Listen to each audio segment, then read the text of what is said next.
Hello everyone, welcome back to the workshop and another Sunday video. Today I want to talk to you about moulding planes.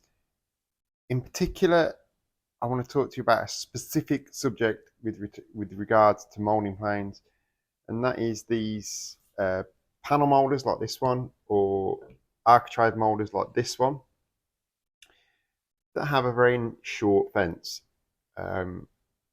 It was brought up in a British plane makers Facebook group.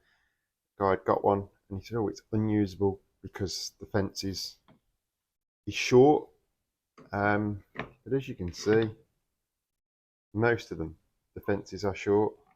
And there is a reason for that. So they're short. I think it's this one here. This one has the sort of length fence you see the modified to.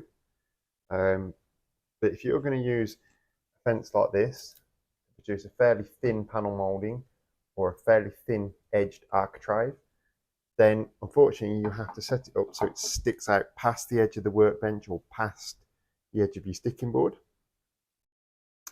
And that is the reason why they have short fences like this, so that you can do a thin moulding over the top of the workbench so it's fully supported, it's not trying to rock off all the time or do anything like that. And you can then safely use your plane, well supported, etc. But what you do find often on historic planes like this one is that they've had a fence added. So this one's nailed on, this one's a strip of hardwood that's been nailed onto the base of the plane and is separate from the body of the plane. You can see the joint line there. Okay, then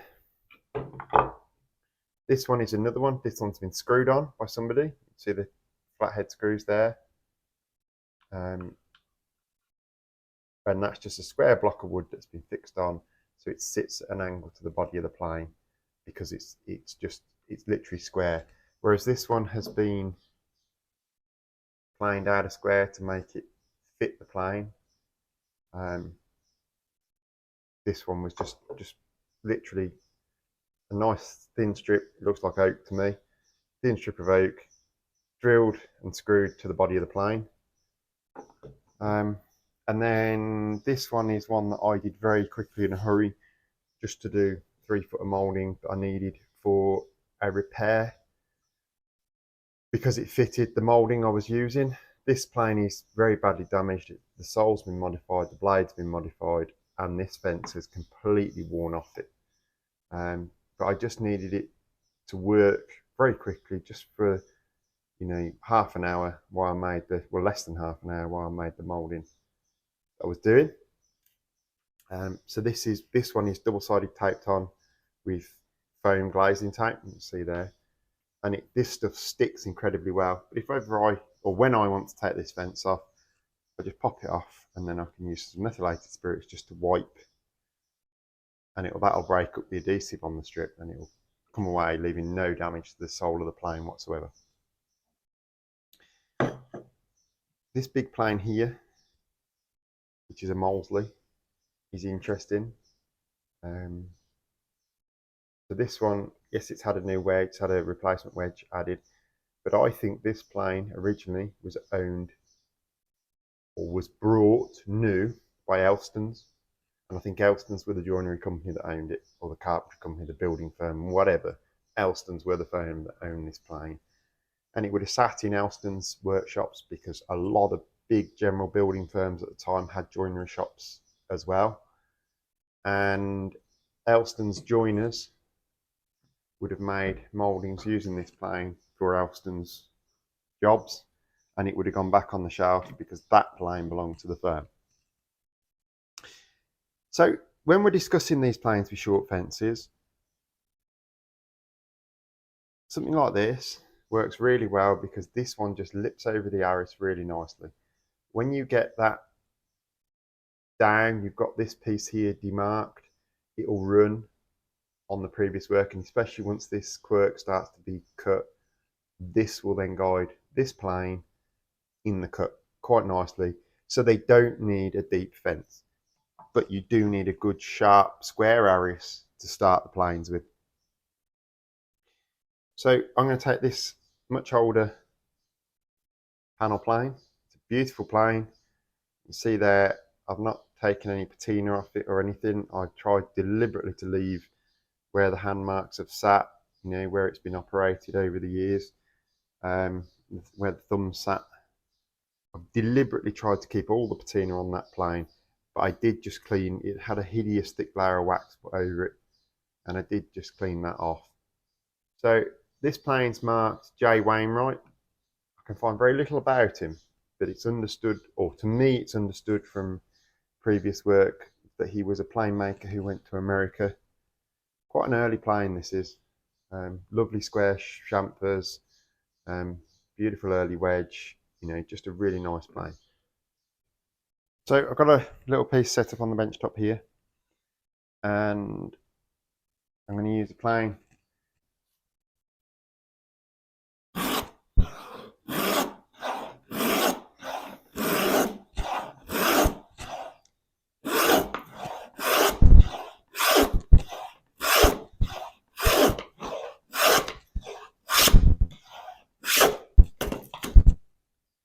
Now this is the only problem with working on the top of the bench like this, is it can actually give you issues holding the work. But the problem is, if I did this work in a sticking board, the only real shot I can get you guys is straight ahead over there.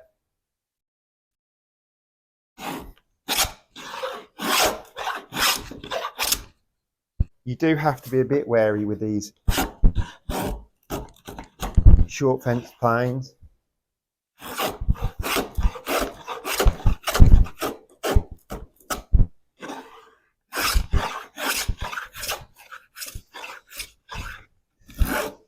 Because you definitely can't go at them like you would, like I would a normal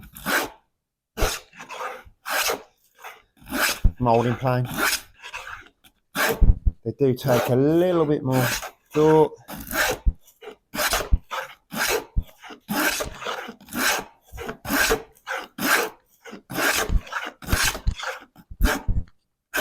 And a little bit more keeping them registered. So I wouldn't use my usual sort of rapid backwards and forwards jigging motion.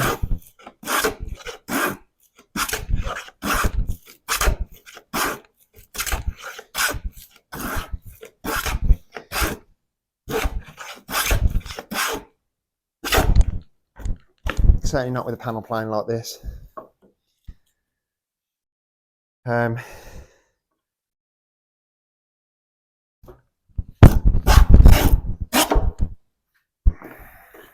we go. That's the sort of lovely work. And you see now that's still an inch thick, that piece. But if this panel moulding was coming down to a very fine edge, so it was coming down to, you know, a very shallow edge here, because this piece was only, for example, 5/8 thick, or 7/8 thick, or even 3/4 of an inch thick, we're going to struggle here. The fence is going to catch the top. So then you have to either make sure your workpiece is set back from the edge or is flush with the edge, so your fence misses the sticking board or the workbench. And that in itself presents its own problems. You need a good crisp square corner here, otherwise it can rock.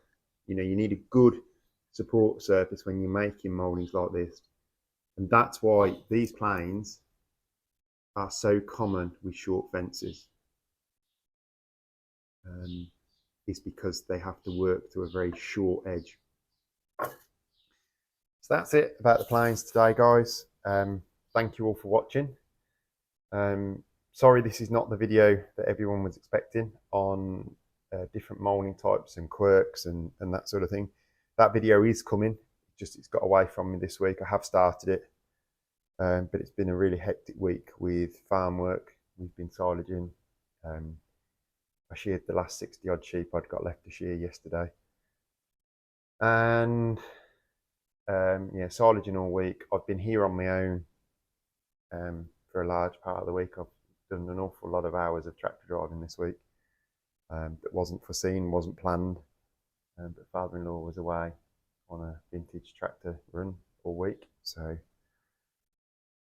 fairness, he's 70 odd years of age and deserves it. So yeah, and that's why this video is coming out to you this evening also. It's just been far too busy to get it down, and we are out for the in-laws, their 50th wedding anniversary. So we're out for that this afternoon, and that's why the video is not coming out till this evening. So yeah, the video on quirk mouldings and etc.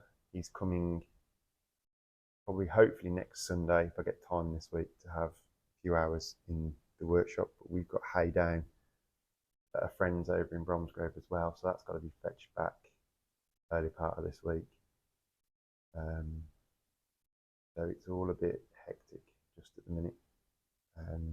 We're going to keep trying. I've had a lot of interesting phone calls this week on the Centering the Past project, so hopefully we'll be able to make an announcement on that in the next few weeks, or next week, 10 days. There's a lot of interesting things in store there. So yeah, guys, sorry it's a short video today, but just wanted to do a video on these short fenced moulders and why they're short fences. But interestingly, with all of them, or with a lot of them, you see this one here has nail holes in. So for certain work, they were nailing fences on, but that's how they were made. They were not. It's not a fault with the manufacturer. It's not a modification. They were made like that, and they were made like that for a reason. They do work like that, but they do take extra care. However, once one like this is running, it will guide itself. So that's it for today, guys. Thank you all so much for watching, liking and subscribing, and I will see you all on the next video. Bye.